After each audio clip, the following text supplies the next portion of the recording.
एक औरत के कई रूप होते हैं और उसका हर रूप बेहद खूबसूरत होता है।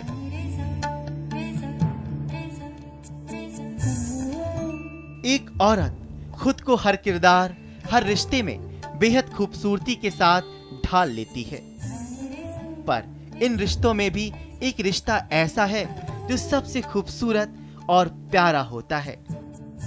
इस रिश्ते का, इस एहसास का नाम है माँ।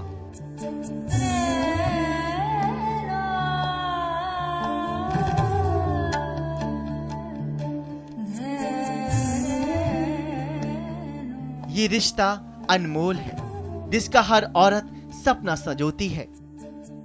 हर औरत का सपना होता है कि वो माँ बने।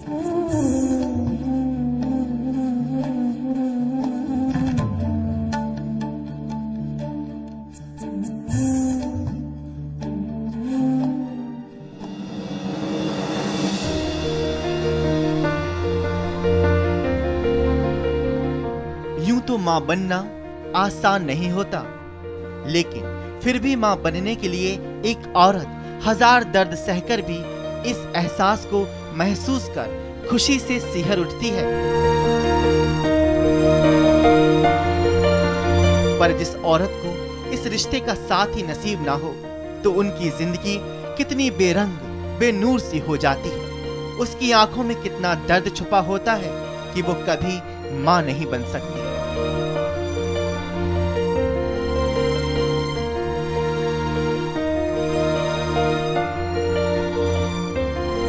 उसके घर में किसी की किलकारी नहीं गूंज सकती, किसी के नन्हे कदम घर की दहलीज पर नहीं पड़ सकते और कोई उसे मां कहकर नहीं बुला सकता।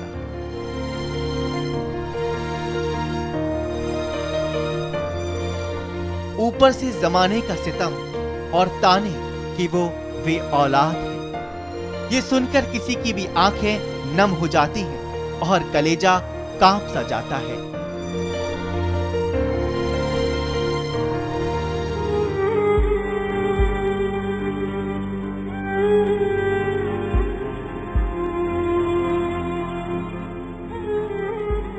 किसी को अपनी गोद में औलाद चाहिए तो किसी को अपनी औलाद की परवरिश के लिए पैसा चाहिए।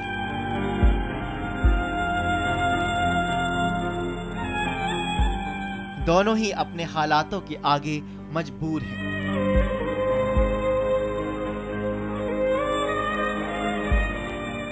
शायद इसलिए इन औरतों के दिलों ने एक दूसरों के गमों को दूर करने के लिए ऐसा फैसला लिया,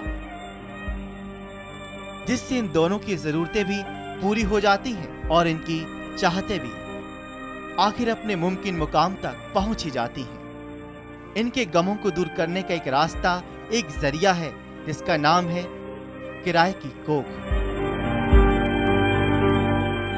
बोले कि मतलब दूसरे को बच्चा देना है और ये देना है, इतना पैसा मिलेगा, ये मिलेगा, तो आदमी ये काम करवाया।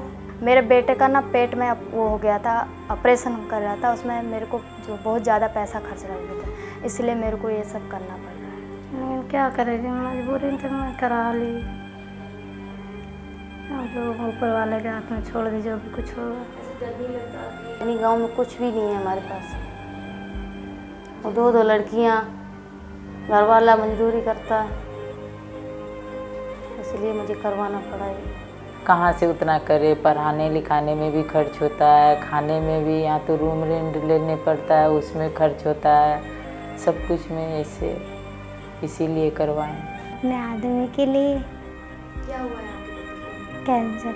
थोड़ी दिल दुखता है, कैसे होगा, कैसे नहीं होगा, कैसे दूसरे को दे देंगे, ऐसा होता है ना।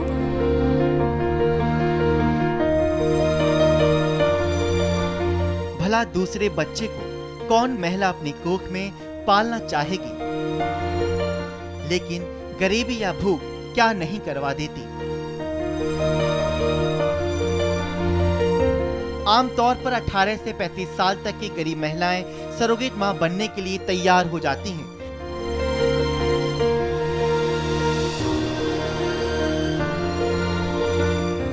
इस काम के लिए उन्हें 3 से 4 लाख रुपए तक मिल जाते हैं और इस दौरान उन्हें अच्छा खान पान और पूरी सुख सुविधा मिलती है।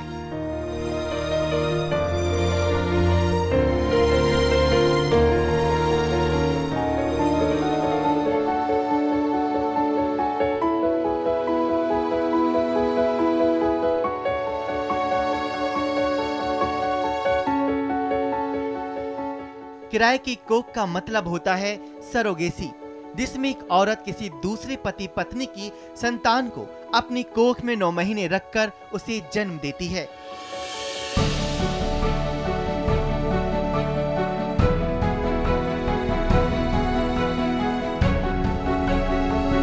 पहले के समय में सरोगेसी से लोग अनजान थे, लेकिन आजकल बदलते वक्त ने न सिर्फ लोगों की सोच को बदला है बल्कि सरोगेसी को बढ़ावा दिया है।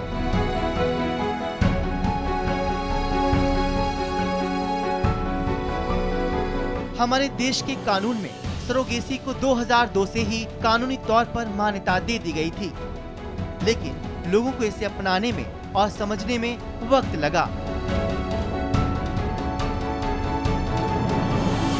और आज लोग सरोगेसी से अच्छी तरह से वाकिफ हैं।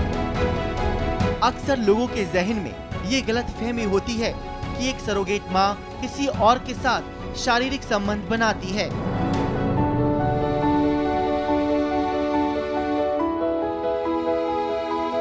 लेकिन सरोगेसी में ऐसा नहीं होता।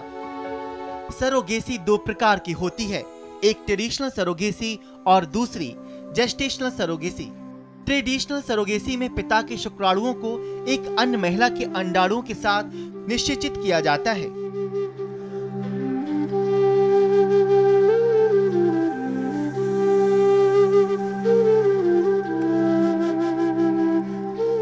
इसमें जेनेटिक संबंध सिर्फ पिता से होता है, जबकि जेस्टेशनल सरोगेसी में माता पिता के अंडाणु व शुक्राणुओं का मेल परखनली विधि से करवाकर भ्रूण को सरोगेट मदर की बच्चेदानी में प्रत्यारोपित कर दिया जाता है। इसमें बच्चे का जेनेटिक संबंध माता पिता दोनों से होता है।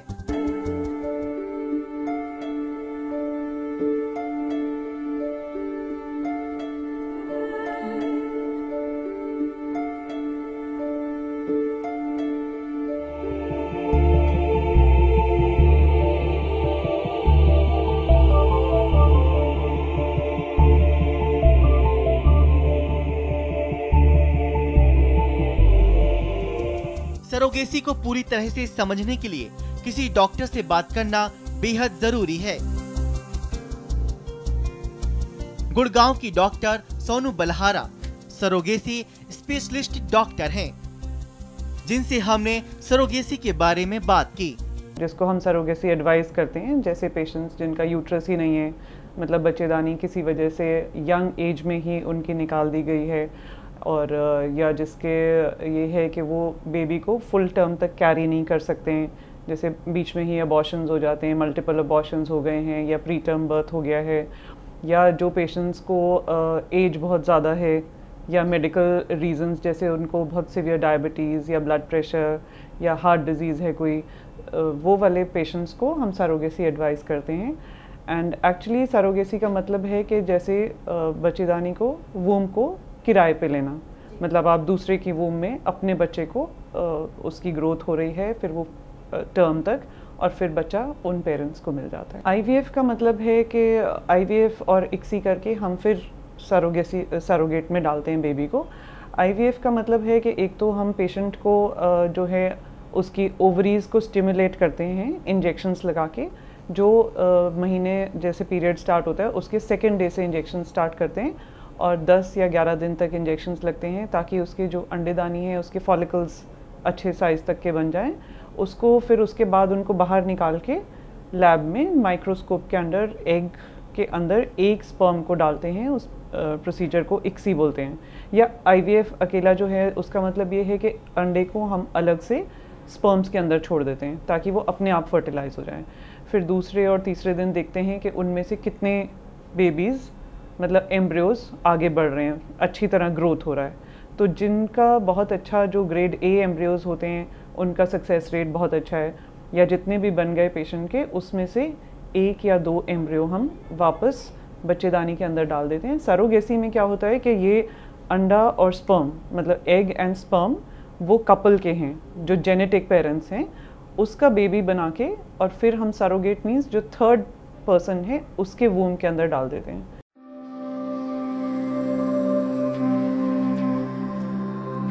सरोगेसी सुरक्षित और सुविधाजनक हो, इसके लिए आजकल कई शहरों में सरोगेसी सेंटर खुले हैं, जहां ऐसे लोग आते हैं जिनको कभी बच्चा नहीं हो सकता और फिर वो मिलते हैं उस सरोगेट मां से जो कानूनी तौर पर सारी प्रक्रिया को पूरा करने और कई शर्तों को मानने के बाद तैयार होती है अपनी कोख में उनके बच्चे को जन्म देने के लिए।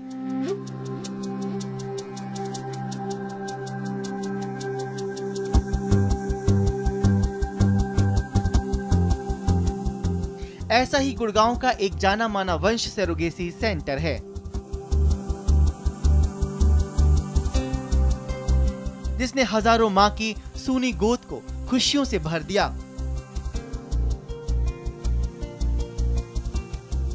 और कई असहाय बेबस औरतों को यहां आकर नया रोजगार, नई जिंदगी दी। बजरंग सिंह वंश सरोगेट सेंटर के ऑनर हैं। बजरंग का मानना है कि एक स्वस्थ बच्चे के जन्म के लिए जरूरी है कि सरोगेट मदर इन सेंटर में रहे, ताकि उन्हें अच्छे खान पान के साथ इन माओं को चेकअप और सुविधा की देखभाल मिले। जो ART बैंक्स हैं जो सरोगेट मदर्स प्रोवाइड करवाते हैं हॉस्पिटल्स में, हम सरोगेट सर्च करते हैं, काउंसलिंग करते हैं, उनकी सारी इन्वेस्टिगेशन कराते हैं कि she is fit to carry a pregnancy. We show these surrogate mothers to the doctors को हम सरोगेट्स शो करते हैं। जो सरोगेट फिट रहती है सरोगेसी के लिए साइकोलॉजिकली, मेडिकली, और जिसका एंडोमेट्रियम हेल्दी है, यूट्रस हेल्दी है, उसको फिर फाइनलाइज किया जाता है। बेसिकली सरोगेट होम में हम जो नर्सिंग केयर है जो सरोगेट को during the time of pregnancy, क्योंकि जो प्रेगनेंसी बहुत ही सोफेस्टिकेटेड इशू रहता है, कॉम्प्लिकेटेड वो रहता है, तो कि उसमें कोई भी बीच में प्रॉब्लम ना रहे। दे आर जो सरोगेट्स हैं वो ज़्यादा वेल पेड नहीं होती हैं, तो उनकी जो प्रॉपर केयर है। सेकंड, हम जो सरोगेट होम में उनको रखते हैं जो मेडिकेशंस हैं और उनका जो अल्ट्रासाउंड ट्रीटमेंट जो है प्रॉपर।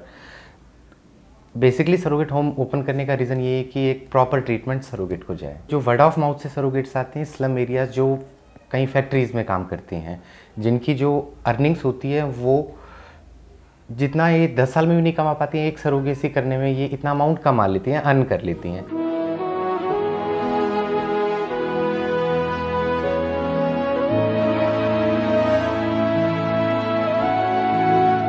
कोई यहाँ पर अपने बच्चों की परवरिश के लिए आती है, तो कोई अपने पति के इलाज के लिए।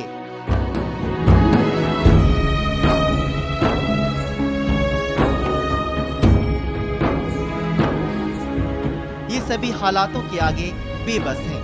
इन सभी औरतों के मकसद चाहे अलग हो, पर इन सब की मजबूरियां एक हैं।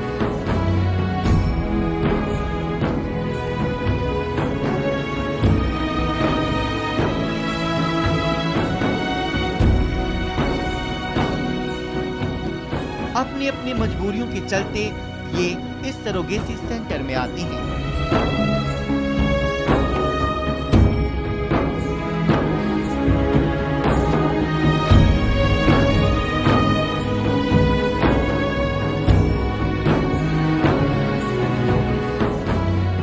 अजीब है कि दूसरों के घर के चिराग जलाने के लिए ये अपने घर की रौनक यानी अपने बच्चों से दूर यहाँ इस सेंटर में रहती हैं।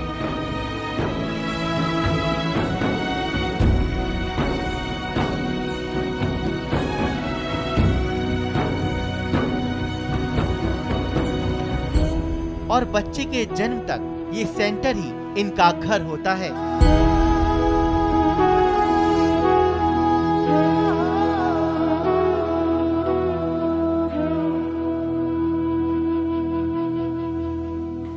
मंजू नाम है मेरा।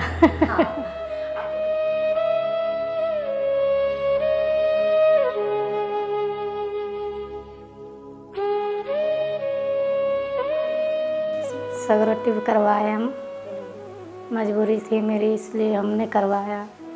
मेरे पतिदेव काम नहीं करते हैं, लड़की है उसकी शादी लाख हो गई तो उसके शादी कराने के लिए सब मैंने कराया। मेरा हेल्परी में काम करती हूँ तो मिलता है 4-5 हज़ार रुपया, तो उसमें से क्या होता है, इसलिए मैंने मजबूरी में सब उठाया, ये सब कराया। मैं एक औरत जाती हूँ, वो औरत कितनी दिन कमा खा सकती है, जब तक हाथ पैर में दम है तभी तो। बोलते हैं कि मेरा तो शरीर काम नहीं करता है, मैं कर भी नहीं पाऊँगा, मैं क्या कर सकता हूँ, मेरा हाथ पैर नहीं चलता है तो मैं नहीं करूँगा ड्यूटी। मैंने ठीक है मत करो। लड़का भी कभी तो कुछ करता नहीं है, कराए थे तो उसे मैंने बूझ के मैंने भी करा लिया। इसी तरह से मुझे पता चला कि वहाँ ऐसे बात है, ऐसे सब कराते हैं, इतना पैसा मिलता है। मैंने भी सोचा कि चलो कोई मेरे सहारा को है ही नहीं, तो मैंने अपना मजबूरी समझ में अपना करा लेती हूँ। मेरा भैया आगे पीछे कोई तो है ही नहीं, ये मेरे लिए कोई सोचेगा, कोई हेल्प करेगा मेरा। कहते हैं कि बच्चे देखने नहीं देते हैं कि इसलिए मारे कि कहीं उसका माँ के ममता का नहीं आ जाए, इस पर बच्चा ना दे, इस वजह बच्चे देते नहीं हैं, दिखाते नहीं। ऐसा ही एक नाम है चांदमुनी देवी का, जो औरों की तरह ही पति के हाँ करने के बाद सरोगेसी सेंटर में आई ताकि अपने घर वालों की जरूरतों को पूरा कर सके। लेकिन वो खुश है कि वो अपनी जरूरतों को पूरा करने के साथ ही किसी के घर को खुशियों से भर रही हैं। कुछ मजबूरी होता है तभी तो इंसान करता है। हाँ, अब घर में हस्बैंड भी 10,000 कमाते हैं, 15,000, उसमें तो खर्चा यहाँ चलता ही नहीं है, बच्चा की भी पढ़ाई। अब यहाँ इतना खर्चा है, इतना भी फैसिलिटी है कि 10-15 हज़ार में हो नहीं पाता है, इसीलिए आदमी ये काम करवाया। इतना खर्चे ही है, 4,000 के तो कमरा आ जाती है, फिर लड़के को ट्यूशन का, स्कूल का, और घर के खर्चा, राशन पानी जानते ही हैं कितना आता है, इसलिए बैलेंस भी तो रखना ज़रूरी होती है। सब लोग सोचता है कि मेरा तो इसमें है तो क्या करें, मजबूरी में तो देना ही पड़ेगा। उस टाइम तो थोड़ा रोना आएगा, कैसे दे देंगे, कैसे लेके चली जाएंगी। गलत कुछ नहीं है, लेकिन नहीं झेल पाएंगे अब।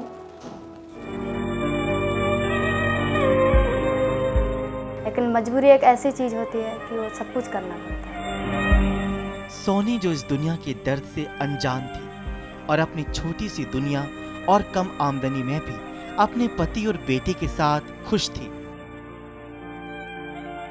लेकिन जल्दी ही सोनी को पता चला कि उसके बेटे को एक बीमारी है जिसके लिए उसका पेट का ऑपरेशन करना जरूरी है, और वो चाहकर भी उसके ऑपरेशन के लिए पैसों का इंतजाम नहीं कर पाई।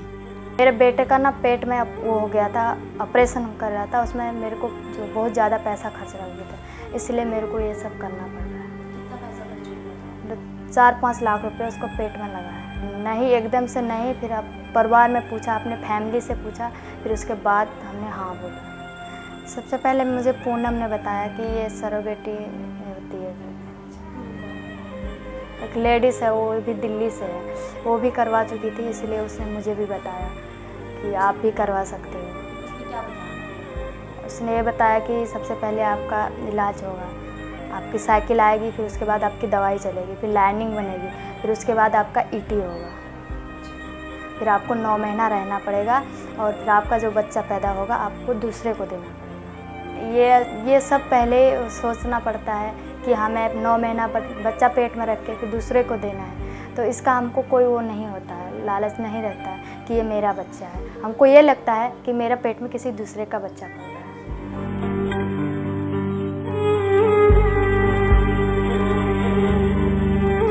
मुन्नी की भी कुछ ऐसी ही दास्तां है।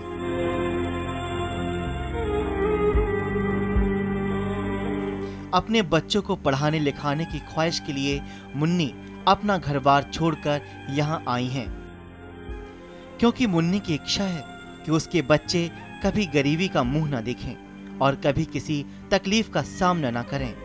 मुन्नी ने अपने पति की मर्जी से ये कदम उठाया। मजबूरी है, घर में बच्चे को पढ़ाना लिखाना है, घर में भी कोई चीज़ का प्रॉब्लम हो गया है, इसी वजह से करा रहे हैं। किस चीज़ का प्रॉब्लम? घर नहीं है, घर बनाना है, और जैसे है कि कभी काल वो पैसे का ज़रूरी पड़े तो उतना तो पैसा हम ला नहीं सकते हैं, इकट्ठा नहीं कर सकते हैं कि कोई चीज़ करे, आगे के लिए कुछ करे, तो वो तो हम नहीं कर सकते ना।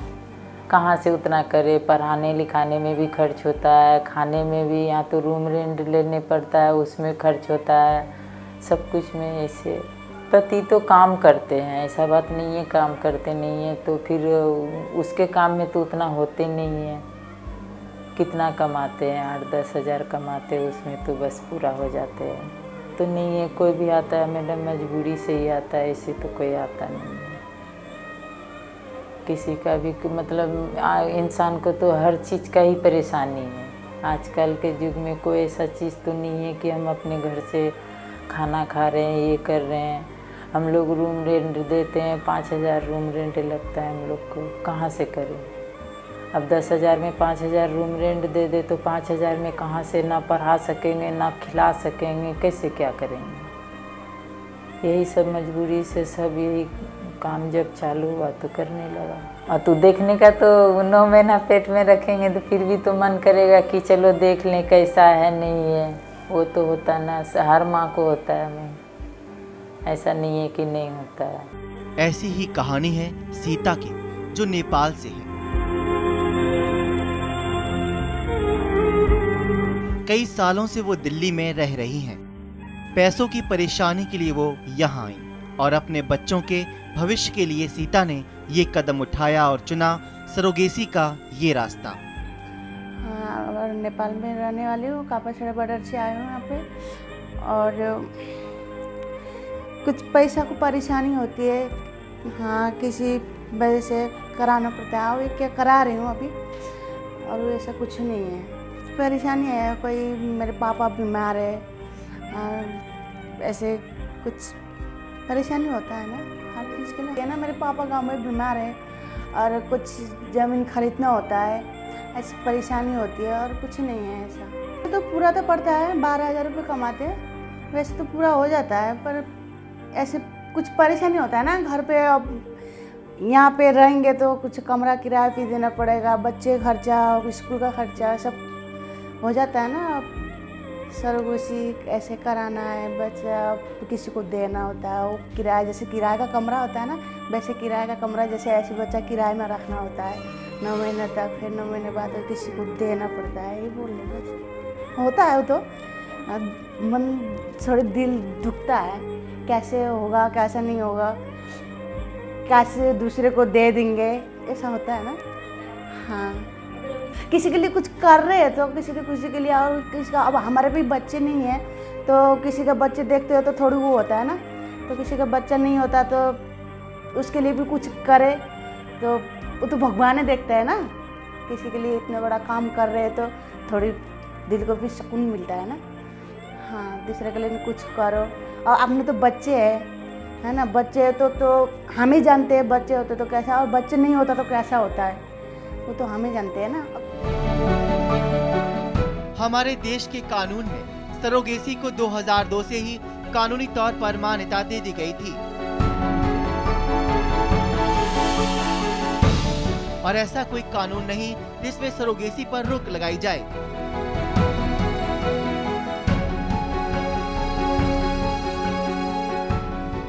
सरोगेसी पर कानून होने के बाद भी लोगों को इसे अपनाने में और समझने में समय लगा, लेकिन आज लोग सरोगेसी के मतलब को और परिभाषा को अच्छी तरह से जानते हैं। सरोगेसी संबंधित नियमों और अधिकारों को समझने के लिए ये जरूरी है कि हम सरोगेसी पर बने कानून को जानें। वो लीगल हो चुकी है इंडिया में आफ्टर 2005, और सरोगेसी जो है वो लीगल के साथ साथ कमर्शियल भी हो चुकी है। और जो इंडिया में बाहर से बहुत सारे लोग मेडिकल वीज़ा पर इंडिया में सरोगेसी के लिए आते हैं, और यहाँ पर बहुत इजीली दोनों चीज़ें अवेलेबल हैं। सरोगेसी के लिए यहाँ पर मदर्स अवेलेबल हैं, और साथ में मेडिकल एक्सपेंसेस जो हैं वो कंपेयर टू बाहर के जो कंट्रीज़ हैं उनके कंपेयर टू बहुत सस्ते पड़ते हैं, चीप पड़ते हैं। देखिए, आज सरोगेसी और सरोगेट चाइल्ड के लिए एक कॉन्ट्रैक्ट होना बहुत ज़रूरी है। और ये कॉन्ट्रैक्ट 3 लोगों के बीच में होता है। एक वो मदर, सरोगेट मदर, एक वो कपल, और तीसरा मेडिकल जो भी डॉक्टर्स या जो भी क्लिनिक्स इसको प्रोवाइड करा रहे, इन तीनों के बीच में एक कॉन्ट्रैक्ट होता है और ये सारी कंडीशंस उस कॉन्ट्रैक्ट में होती हैं। ये ना तो वो सरोगेट मदर उससे मिल सकती है, ना ही वो सरोगेट चाइल्ड जो है वो अपनी मदर से मिल सकता है, और ये सब जो है बहुत सीक्रेट रखा जाता है और ना उस मदर को बताया जाता है कि वो चाइल्ड जो है वो कहाँ ब्रॉट अप हो रहा है, और उस चाइल्ड को भी इस बात के बारे में इंफॉर्मेशन नहीं दी जाती दुनिया के किसी भी कोने से। और वो कपल आकर यहाँ सरोगेट हायर कर सकता है, और ऐसा प्रचलन अब चल भी रहा है हिंदुस्तान में, क्योंकि यहाँ पर वो बहुत सस्ता पड़ता है।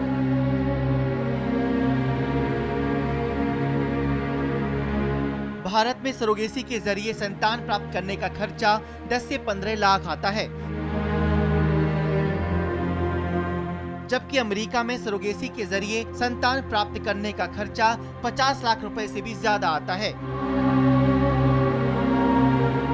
एक रिसर्च के मुताबिक सरोगेसी के मामले दुनिया में सबसे ज्यादा भारत में ही होते हैं। अगर पूरी दुनिया में साल में 500 सरोगेसी के मामले आते हैं तो उनमें से 300 सिर्फ भारत में होते हैं।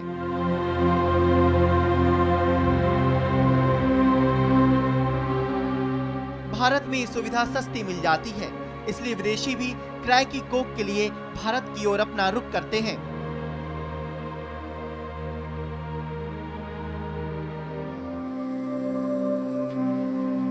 बहुत से सवाल अभी भी मेरे मन में हैं। क्या पैसे मिलने के बाद सोने की परेशानियां खत्म हो जाएंगी, या मुन्नी वाकई में अपने बच्चों की परवरिश खूब अच्छे से कर पाएगी? क्या ये सरोगेट्स भी कभी अपनी बेटियों को सरोगेट बनने की सलाह देंगी? अगर सीता की मुलाकात कभी अपने सरोगेट बेटे से होगी तो सीता क्या करेगी?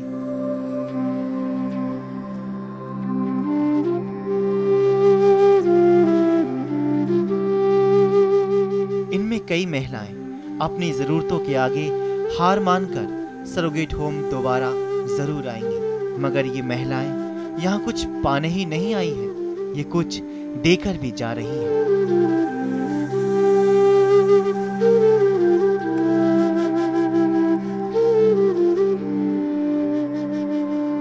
और जो ये दे रही हैं, उसकी कीमत लगा पाना बेहद मुश्किल है। और सम्मान के अलावा इन औरतों के हौसलों को सलाम करने की जरूरत है, क्योंकि अपनी मजबूरियों के बोझ तले दबकर खत्म हो जाने के बजाय इन्होंने खुद को और अपने परिवार को गरीबी के मुंह से निकालने के लिए अपने आप को दांव पर लगा दिया है।